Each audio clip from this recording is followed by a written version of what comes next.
দেশৰ সৰ্বত্ৰিক কৰোনা আতংক চলি থকাৰ মাজতেই পোহৰলৈ আহিছে আন এক ভয়ংকৰ খবৰ।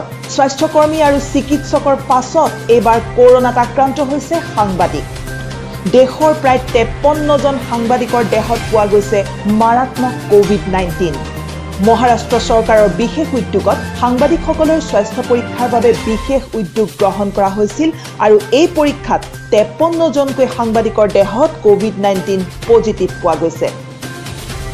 ইতিমধ্যে দেশৰ সাংবাদিকসকলক এই সন্দৰ্ভত সকীয়াই দিয়া হৈছিল আৰু যোৱাকালি মুম্বাইত 53জন সাংবাদিকৰ দেহত পোৱা গ'ল কোভিড-19। এওঁলোক আটাইকেইজন কেইবাটাও ইলেক্ট্ৰনিক সংবাদ মাধ্যমৰ লগত জড়িত সংবাদকৰ্মী। সংবাদ সংগ্ৰহৰ স্বাৰ্থতে এইসকল সাংবাদিক গৈছিল বিভিন্ন স্থানলৈ আৰু আশংকা কৰা হৈছে যে বিভিন্ন কৰোনা আক্ৰান্ত অঞ্চলত গৈ বাতৰি সংগ্ৰহ কৰাৰ বাবেই তেওঁলোকৰ দেহত বিয়পিল এই ভাইৰাছ। আৰু এই আক্ৰান্তসকলৰ ভিতৰত একেটা চেনেলৰ কেইবাজনো সাংবাদিক আছে বুলি জানিব পৰা গৈছে। আৰু এই ঘটনাই ইতিমধ্যে মহাৰাষ্ট্ৰ চৰকাৰক কঁপনি তুলিছে, কিয়নো এইসকল সাংবাদিকে বিভিন্ন সময়ত মহাৰাষ্ট্ৰ চৰকাৰৰ বিভিন্ন মন্ত্ৰী বিধায়ককে ধৰি অন্যান্য বৰমূৰীয়াসকলক সাক্ষাৎকাৰ গ্ৰহণ কৰিছিল অথবা যোগাযোগত আছিল। আৰু এই আক্ৰান্তসকলৰ ভিতৰত একেটা চেনেলৰ কেইবাজনো সাংবাদিক আছে বুলি জানিব পৰা গৈছে। আৰু এই ঘটনাই ইতিমধ্যে মহাৰাষ্ট্ৰ চৰকাৰক কঁপনি তুলিছে।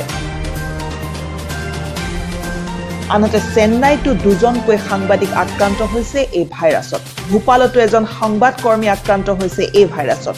ইতিমধ্যে এই সন্দৰ্ভত কেন্দ্ৰীয় প্ৰচাৰ আৰু সম্প্ৰচাৰ মন্ত্ৰী প্ৰকাশ জাভড়েকাৰে দেশৰ সকলো সাংবাদিককে বিশেষ সতৰ্কতা অৱলম্বন কৰিবলৈ আহ্বান জনাইছে। We have already been highlighting multiple times, we've talked about it. Infection prevention management is a very important component of disease management. And what we are hearing about our journalists becoming positive is definitely very unfortunate news.